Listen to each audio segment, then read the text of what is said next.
शीर्षक ହେଉଛି महापुरुष जगन्नाथ। आरंभ होइथिला भागवत उपरे एवं शेष मध्य एवं से भागवत उपरे। तेणु से भागवत को नहीं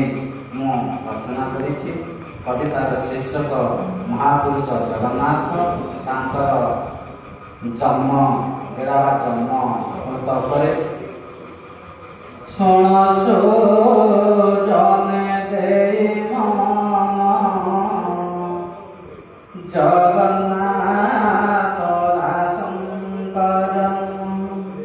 सुनसु जने देई मन जगन्नाथ दासंकर 1490 मसीहा भाद्रव मासे घटे जाहा कृष्ण पक्ष अष्टमी तिथि अनुराधा नक्षत्र गते कपिलेश्वर गुरुस्थान शासन पिता भगवान बुधवार दिन मध्याह्न पवित्र दिवस से दिन माता पद्मावती कोले जगन्नाथ दास जन्मिले कौशिक दास वंशे जात महापुरुष जगन्नाथ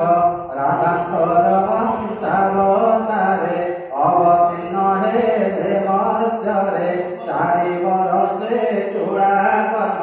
5 बरसे विद्याधाम साधिवर्ण पांडवंक अमर कोश तापितांक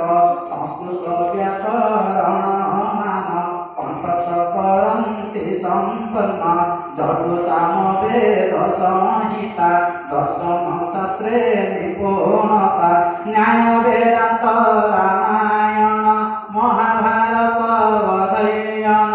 जगन्नाथ कृपारु जन्म तेणु से जगन्नाथ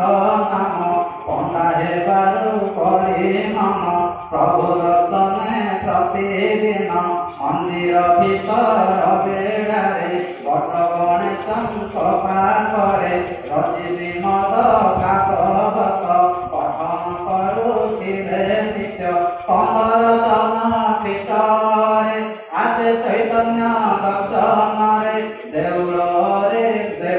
प्रवेश कले बटमूलरे पहुँचिले सेतेबेळकु जगन्नाथ दशम स्कंद भागवत ब्रह्मस्तुतिकु पढ़ुथिले शुणी चैतन्य अटकिले भावरे विहलित होई आलिंगन दासकु देई हेबारु दुहिंक साक्षात बड़िय वैष्णव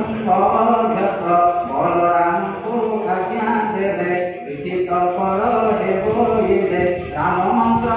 लभे अति बड़े गोसाई राम मंत्र रे दीक्षा नहीं लभे अति बड़े गोसाई बैरागी बेसे जगन्नाथ गेरुआ चदर पूरित बांधिले जगन्नाथ शिरे श्री चैतन्य निजर करे उपाधि अति बड़ी जान दास देले चैतन्य दास देले चैतन्य रचिले गीता भागवत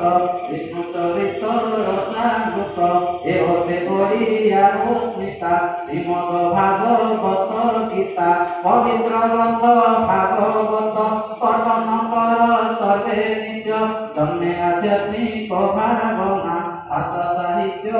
चेतना आदर्श लभई जीवन भक्तिर भाव कुलधीन भाव भागवत को पान करी ओहे सर्वे भगो पारी भाव भागवत को पान करी ओहे सर्वे भगो पारी व्यासंक कृत भागवत लेखिले दास जगन्नाथ व्यासंक कृत भागवत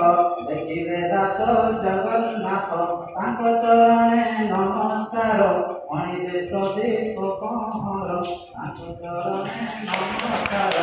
अणिले प्रदीप कमर आनंद।